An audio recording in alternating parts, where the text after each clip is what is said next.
Hi, everybody. Welcome to the podcast, the AGA podcast. Today we are with Peter Byck. And so, could you tell us a bit about yourself and your background?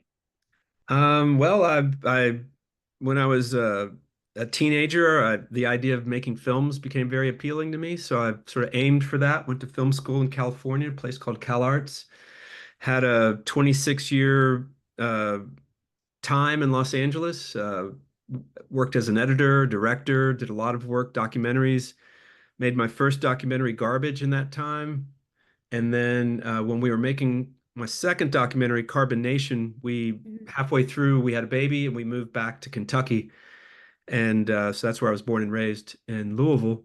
And 4 years after that, I got hired by Arizona State University. So we came out here in 2013. So I'm in the 11th year of being out here, teaching documentary filmmaking to students from the schools of sustainability and journalism, and I've been helping to lead this large AMP grazing, adaptive multi-paddock grazing research project in the Southeast US pretty much the whole time I've been here. And Mhm. we've made 10 short films about AMP grazing called Carbon Cowboys. You can see that on our channel on YouTube, which is Carbon Cowboys. And Mhm. now we have our docu-series, Roots So Deep You Can See the Devil Down There, all about this research we did that started in 2018 in the Mhm. Southeast US on 5 farm pairs of adaptive multi-paddock grazing on one side of the fence and conventional grazing on the other. And the documentary series is really about the farmers. It's about the farmers, and I've become a big fan of farmers. It's such hard work, and they do so many cool things. And the folks that are working with nature are actually enjoying themselves more. And so that's kind of what we wondered when we were doing the research. Will we show quantifiable benefits to the work that they're doing? So Mm. that's me, besides the fact that I have an amazing wife and two awesome boys and a great family. Yeah. That's lovely. So what was the inspiration behind Roots So Deep? What drew you to the topic of regenerative agriculture?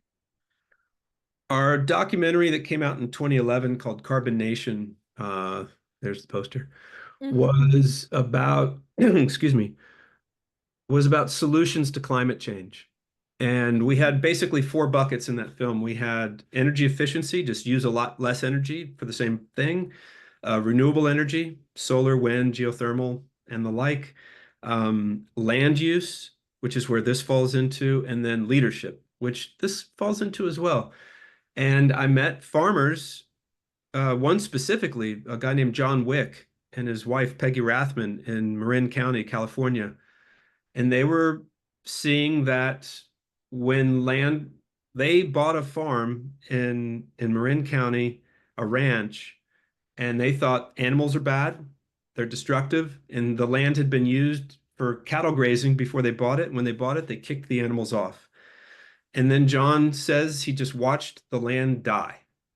Mm-hmm. And that opened up his mind. Why did my land change so quickly when the animals were taken off? And he realized that there's good ways to graze, destructive ways to graze. And so he started studying productive ways to graze. And I met him in that, when he was in that journey, I met him almost one of the first people we filmed for Carbon Nation.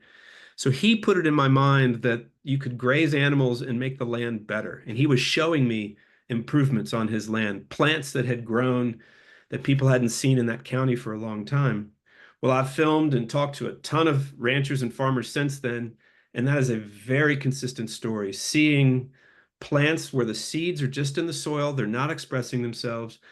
They get the animals get grazed in a way that sort of replicates the way bison moved across the Great Plains or elk or whatever it is in your area. And the soil thrives, the microbes thrive, the plants grow deep roots, and those other plants start showing themselves. So that's that kind of benefit. I was given that information very early on. And so as we looked for solutions to climate change, it was clear that if we treat our soils well, they suck down enormous Mm-hmm. amounts of carbon. If we treat them poorly, and especially plow them, they emit carbon, they breathe out carbon. And so when that film was done, it was the soil that really grabbed my attention in the making of that film. And I was thinking, what one thing could I focus on now that's a big solution to climate change? And I thought, let's look at the soils. And then once I started looking at the soils, I met a guy named Alan Williams, and he was both doing adaptive multi-paddock grazing and teaching people how to do this regenerative style of grazing, adaptive grazing.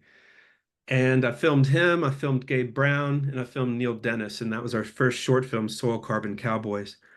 And the difference of their land from across the fence to their neighbors was stark. For someone who doesn't know this stuff, it was just incredibly different. Much more alive, smelled better. The land was squishy. The bugs and birds were thriving. The forage was growing up very high. The animals looked really good to my untrained eye. Mm-hmm. And then I asked people, is this solving climate change? Are you drawing down a lot of carbon? And there was just very little science. Richard Teague out of Texas A&M was about the only guy studying this regenerative type of grazing. And so that then became the goal. Let's answer these scientific questions. What's happening on these farms? Is it quantifiable? Can we measure the difference between the two types of farming, Mm-hmm. two types of cattle farming?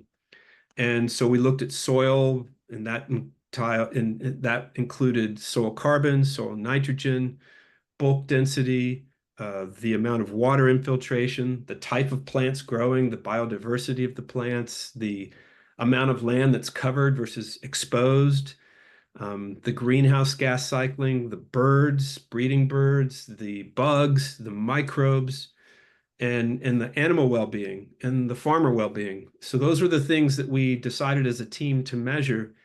And that team that I just mentioned it was like a lot of people who I'd met in 2013 after meeting Alan that all had a specialty and wanted to study this type of grazing. They too were seeing something special happening when they had gone around these types of farms and ranches.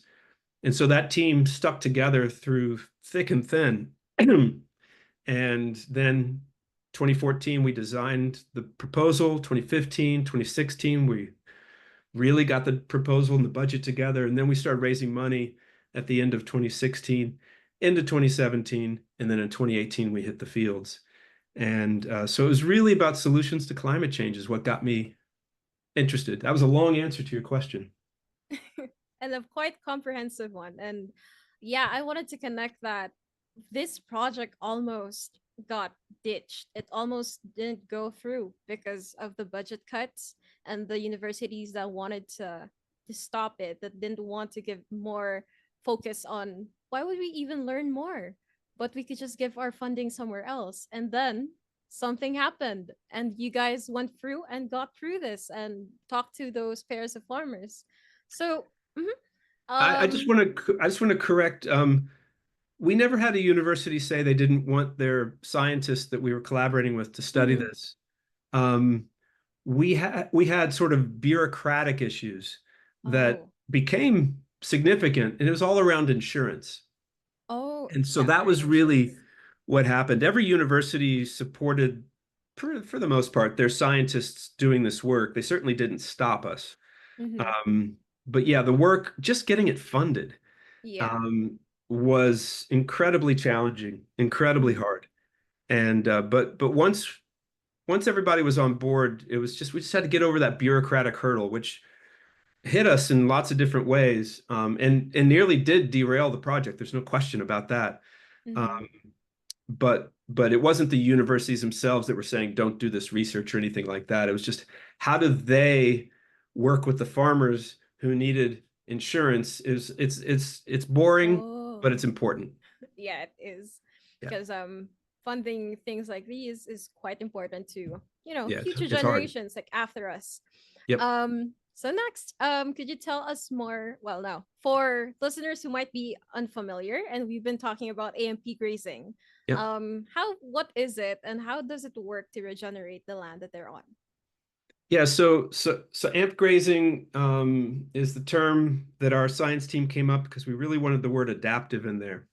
Mhm. Mob grazing, strip grazing, managed intensive grazing. Those are all names that people have used. Holistic planned grazing. We felt that there was a nuance and that we wanted to really highlight the adaptiveness of the people that we were learning from and the people that were teaching us and the people that were actually going to be in our study. So it's real simple. Basically, it replicates the way the herds of bison moved across the Great Plains, which, in a Mm. nutshell, the animals in an AMP grazing system, a regenerative grazing system, they'll be in one herd as opposed to letting them sort of spread out over the farm or ranch. They'll be together. They'll be in a smaller area than what folks would consider usual. They'll eat half of the forage, they'll stomp the rest down, and then they get moved. And that movement might be 5 times a day, like Neil Dennis, or once or twice a day, like a lot of folks that we found in the Southeast US. I met some folks in South Africa, they move 10 times a day in a very arid environment. And what that does is the forage is eaten halfway through, so it's not overgrazed. The Mm. animals are pooping and peeing in that enclosed area, that tight area. So the manure and the urine is being evenly spread on those plants that have been munched. And the munching of the plant stimulates something magical that happens down in the root system. And then it also stimulates photosynthesis. So they're growing quickly once the animals are Mm. off, and they get that rest period, whether it's a month, 2 months, 3 months, or in a dry area, a year or more. Mm. And it's that heavy hit and rest that seems to be what the grasslands and the grazing animals co-evolved to do so well in many regions of the planet that produced really good topsoil, really, really rich soils. And Mm. so what these farmers have discovered, and what we then came in and were amazed by and did research on, was if they work with nature and use all these mechanisms that nature already has going for it, they can rebuild their soils quickly. They can have a lot more plants and forages and everything growing on their land, so they can actually feed a lot more animals without growing hay. They'll feed it. They might feed hay in the winter months, but they can just buy it. But the feeding of hay gets a lot shorter in terms of the year, a lot less time, a lot less money. Mm. And the land itself is regenerating. The wildlife is coming back onto their land, and they're able to produce, they're able to have more animals on their land with the same rainfall because they're producing so much more forage because of this method that's a heavy hit and a long rest. And by the fact that so much more forage is growing, Mm. they're pulling down so much more CO2 than they used to, that their land is just much more thriving. The CO2 becoming the currency for the microbial community down below. And that seems to be the driver. The microbial Mm. community seems to be the real driver for the plant growth, the plants being protected against pathogens, and the nutrient density of the plants. It all seems to be very well connected. And so that's what AMP grazing is about, is basically helping to turn nature on, uh, basically in a huge way, like on steroids, but not with steroids, obviously. Yeah, it's natural, not steroids at There you all. go. It's Yep. yeah. So, could you share a story, a particular story from the documentary that illustrates the transformative power of this approach? The design was to have 5 pairs of farms in the Southeast US, where on one side was adaptive grazing, the other side was conventional grazing. The type of grazing that was normal for that county, normal for that area. The carrying capacity was normal for that area. The methods were normal for that area. And we got really lucky because we picked all the adaptive farmers first, and then Mm-hmm. we looked across the fence, and 3 of the neighbors across the fence said yes to our research. And they were good, they were good farmers. And so we got lucky in that regard. And then the other 2 farm pairs were sort of down the road, but they were also good practitioners. Um, the farmers themselves, what was most amazing to me, and folks will see this in episode 1, there's a 4-part series, was how farmers could be friends, good friends, like would do anything for each other. Mm-hmm. And yet they didn't talk about grazing. They would talk about hunting, they would talk about the world, they would talk about their families, but they wouldn't actually talk about grazing. And so when I found that out in the first farm pair, the pair that we started filming in Woodville, Mississippi, we had Cooper and Katie Hurst on the adaptive side, and Wallace Ferguson and his dad, Prentice, and his mom, Margot, on the conventional side. Wallace lives on the farm, and his parents live in town in Woodville, Mississippi. And when I found out that Cooper and Wallace had been friends for 25 years, but had never talked about grazing, I I asked if they would, the next time I came through with another science team, would they allow me to film them so that Wallace could ask any question, Cooper could answer them, talk about anything. I didn't have anything other than just learning if you want to. And they both said yes. And so we met on Cooper's porch while the bug team was out in the field, and we filmed what I thought was going to be an hour, and it turned out to be more like 3 hours. The sun set, and we had to stop.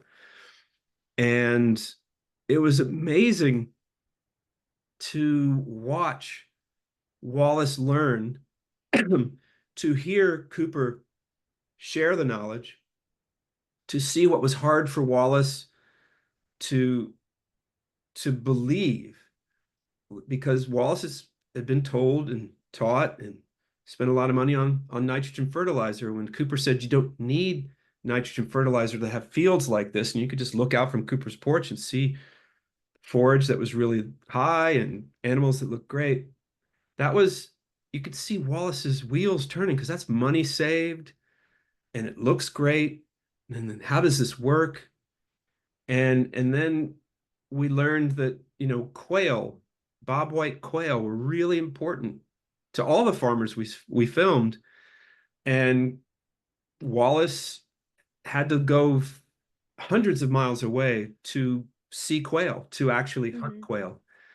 And there was Cooper, his neighbor, right across the fence, who had plenty of quail, and Wallace heard quail when he walked onto the porch for the interview. And so that to me it was amazing to see them share, and it was amazing to see the wheels turn for Wallace with just a couple of hours of talking. And so that to me was one of the highlights of the whole film, was to be a small part of that conversation. Because I was making a movie, I was interviewing them, you know, I heard that they hadn't spoken, so I got to say, hey, how about it? Would you guys be up for it? And they both were. It's just they hadn't come to that on their own, but they were both open to it. And to be filmed doing it, Mm-hmm. to have a conversation is one thing. To be filmed having a conversation, that takes a lot of trust. And we were a science team and a filmmaking team that we respected that trust that they gave us, and we dealt with it with great respect. Mm. Yeah. I guess what I took from it is that they stayed curious. They weren't they weren't jealous of like, oh, their farmland is definitely different, but they stayed curious. And Yeah. that was a turnkey to all that change that happened to both farmlands. So beyond that, it's deepening their connection, even as neighbors that, oh hey, that's another farm. Cool. What do they do? What's different there? They keep watching. So it just went on and on and on. It benefits both of them. Hmm. So we talked about like money, saving money. So beyond Hmm. that practical benefits, how does the film capture emotional connection between farmers and their land when they practice AMP grazing? Every farmer I've ever met loves their land. And I think I think farmers to some extent get accused of not loving their land. Maybe the ones who are doing more conventional work, because Mm-hmm. we can see that there is damage done if you consistently plow your land. But that doesn't mean the farmers don't love their land. That just shows the methods that the farmers have been taught, have been uh, sold equipment, have been really, what's the word I'm looking for? It's sort of the norm. This is the way it's done. And so when these regenerative farmers, or the farmers, find regenerative agriculture, it's a weight lifted off their shoulders when they can work with nature as opposed to fight nature. And so when a farmer realizes they can work with nature, and not fight, and then watch the wildlife come back to their land, birds, mammals, insects. And then when we show up, we can say, yeah, and the microbes are showing up too.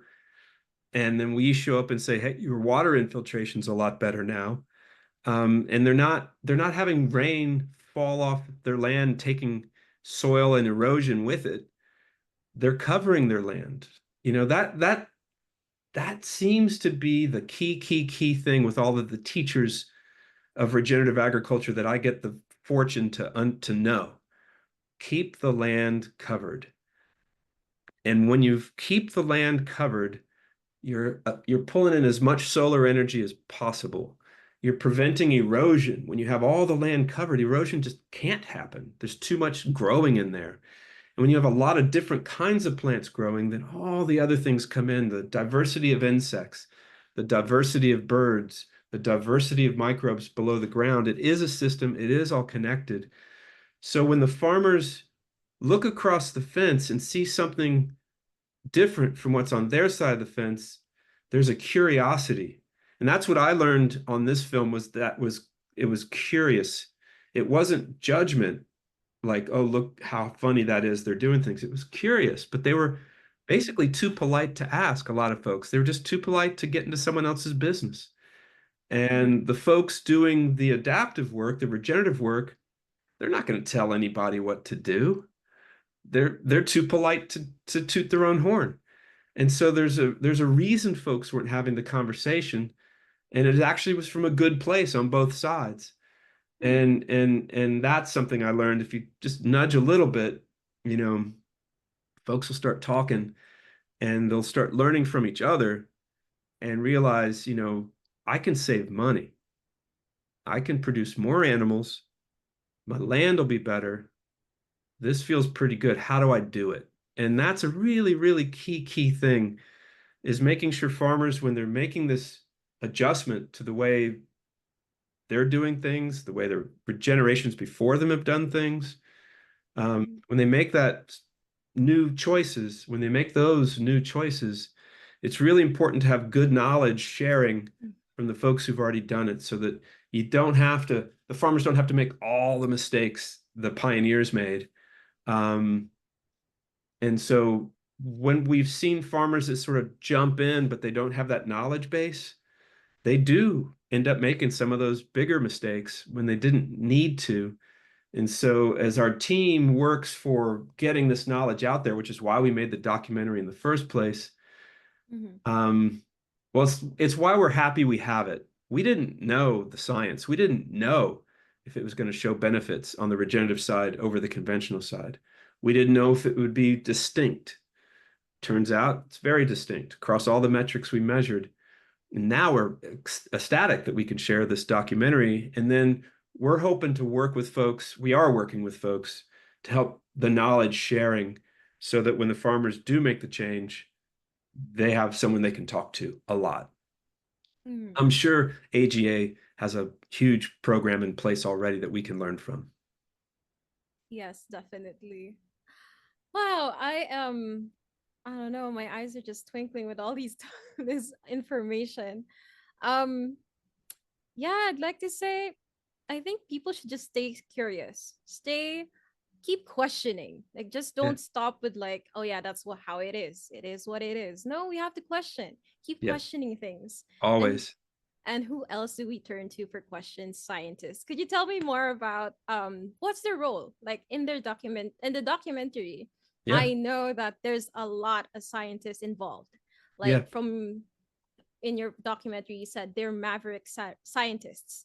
Like, Yeah. what are their roles and how do their perspectives enhance what it could be or what it would be?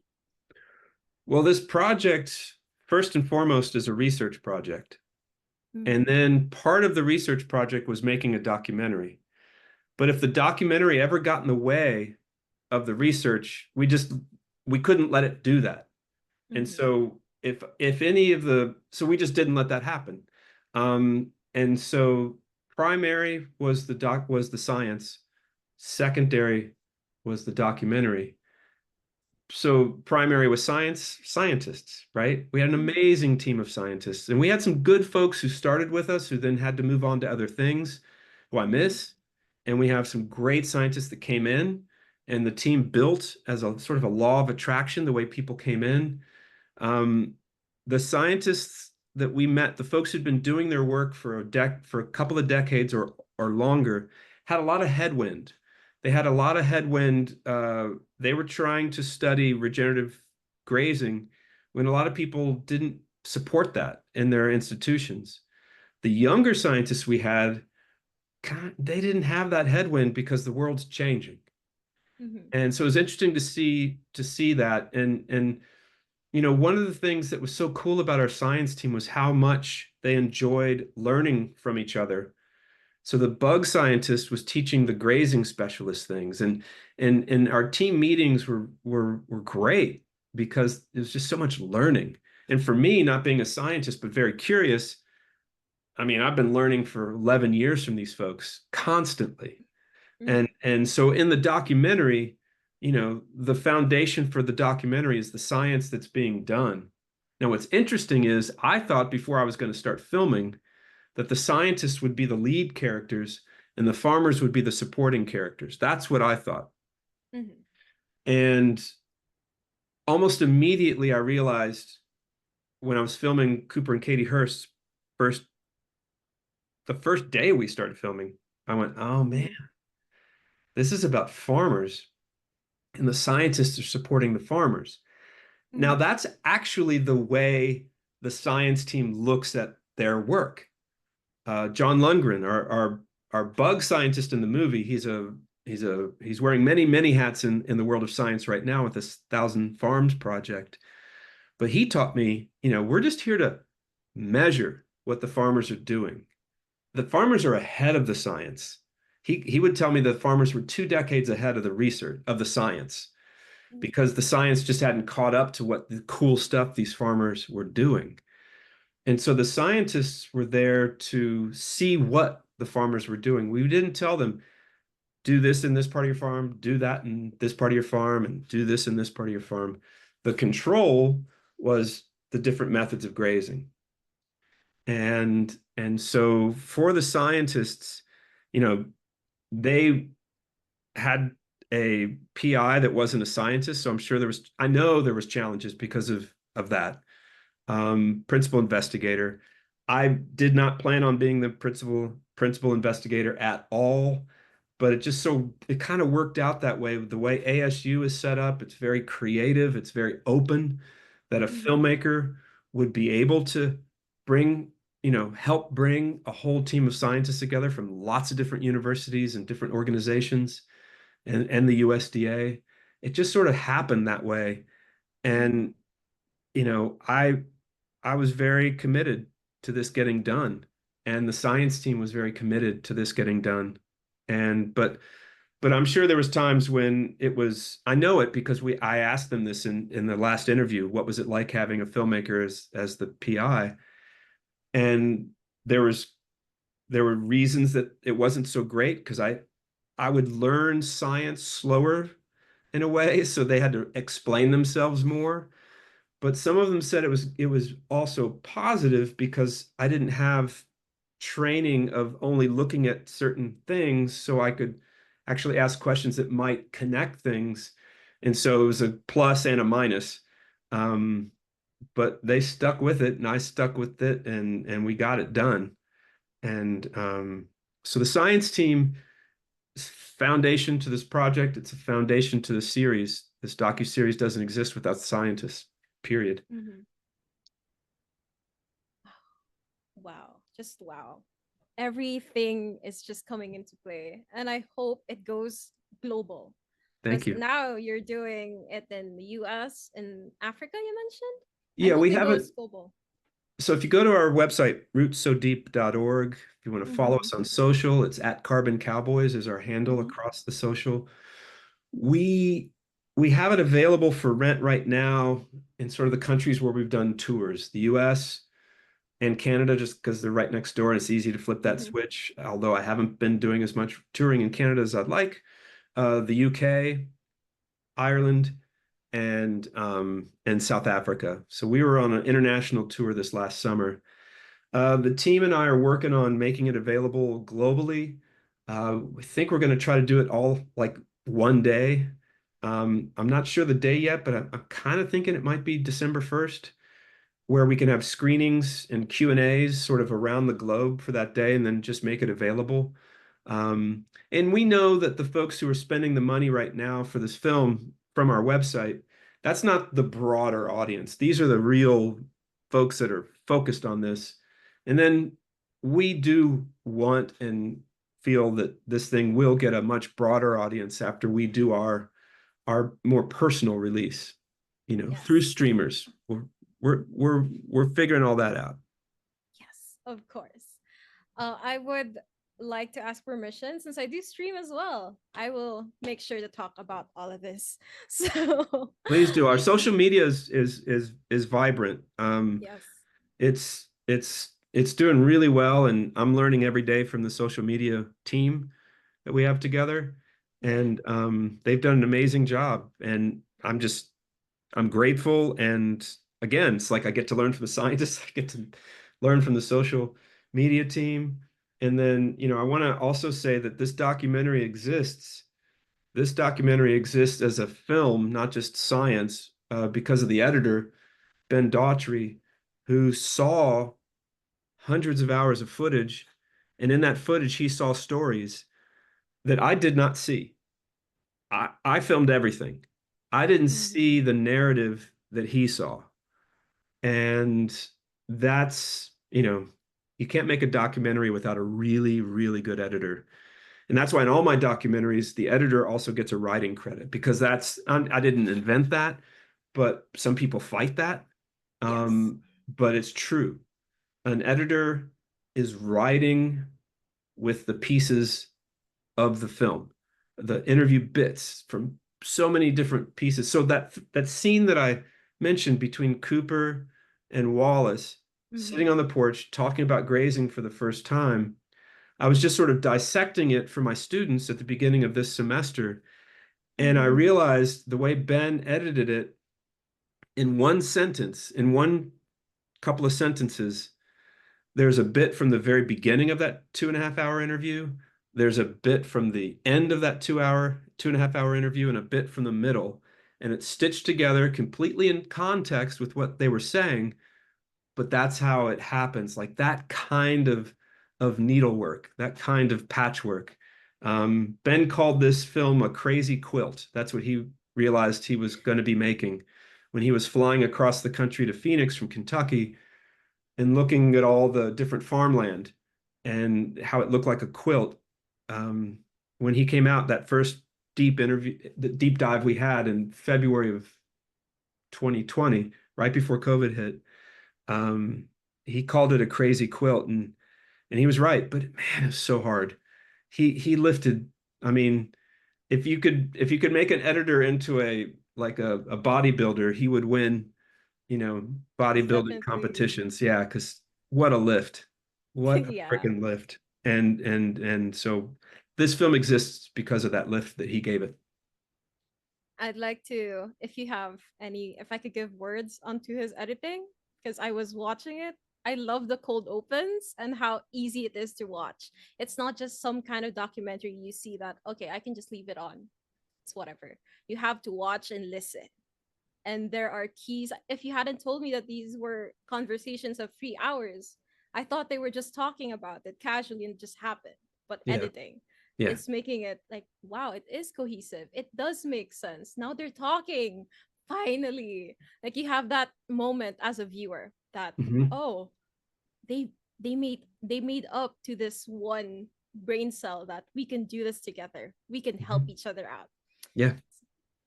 Yeah. Yeah. Editing is really important for documentaries. It's really important for filmmaking. This is not new. This is known. Mhm. Um, but when you have a documentary with this much footage and Mhm. over this much time, it's a big, big, big job. And I Oh. remember Ben saying, because Ben was in a band, still is in a band called Love Jones. He had done a lot of producing and editing on reality TV shows, successful Mhm. ones. And he said one day during that first summer when COVID was just all over the place and we were back in Kentucky, he was living back in Kentucky, we were editing, and he was like, he said to me, is like all of the things he learned in his 3 decades of filmmaking were all necessary for what he was trying to achieve in this project. And I was just grateful that he chose to work on this because he could have chosen other work easily. And other series, but he chose this, Yeah, and I'm very yeah, grateful as a viewer and a yeah. very inspired person now to go into this type of a field. Like I have been so adamant to talk about climate change with my peers, but this will be enough for me to bring to movie night to There you like, go. hey, let's think about the world. Like, yeah. Yeah. So I know what to say to my friends, but what would you want to say to the viewers now in AGA? And what can we do as viewers to help support the regenerative agriculture and the farmers? Well, AGA has been a friend of our project for a long time. Mm-hmm. I spoke at an event in Stone Barns in upstate New York. I think it was 2017. Pretty sure it was Mm-hmm. 2017. And Will Harris was there, and Mary Berry was there, and Mr. Barber, the chef, was there. Mm-hmm. And it was warm and 65 in February, day one, and we had a blizzard on day two. It was just great East Coast weather. And I had my son with me, my boy Lincoln, who was 5, and he was heckling me as I was presenting. It was hilarious. It was really good. As he was drawing really cool drawings, he would just heckle me. And so for the folks in AGA, they're doing a great service for the country. And so I would say, please watch our movie. Let's coordinate with AGA and give the members a discount. Let's make this so that everyone gets a real a easy chance to watch it. And then we could set up a Q&A with the AGA membership. We could set up a Q&A with me or with scientists or with farmers. Probably farmers and scientists would be more valuable.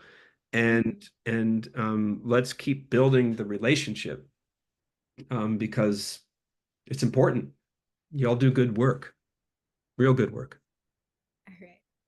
I appreciate that. Well, that ends our podcast. And again, my name is Addie, and we were with Peter.